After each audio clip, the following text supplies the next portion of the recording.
Maswerteng tanghali po mga ka-STL. Narito na pong resulta ng STL Pangasinan para sa araw na to, first draw December 26, 2024. Araw ng Huwebes. Naway ang mga natayan nyo pong mga numero kanina ay manalo nawa ngayong tanghaling ito, 12 PM. Kaya't kunin nyo na po yung mga tickets. Narito na po ang resulta.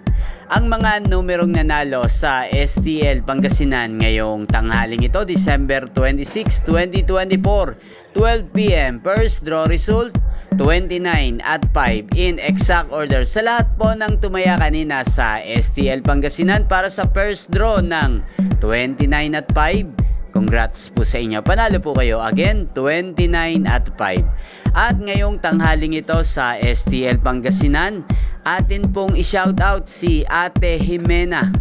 Ate Jimena ng Pangasinan, shoutout po sa iyo. Naway nasa mabuti ka pong kalagayan. At sa lahat po ng mga taga Pangasinan dyan, shoutout po sa inyo. Inyo pong napanood ang resulta ng STL Pangasinan sa channel na to, Roderick Hernandez TV. Maraming salamat po sa patuloy niyo pong panonood at pagsuporta sa aking channel. Huwag pong kalimutang mag-subscribe.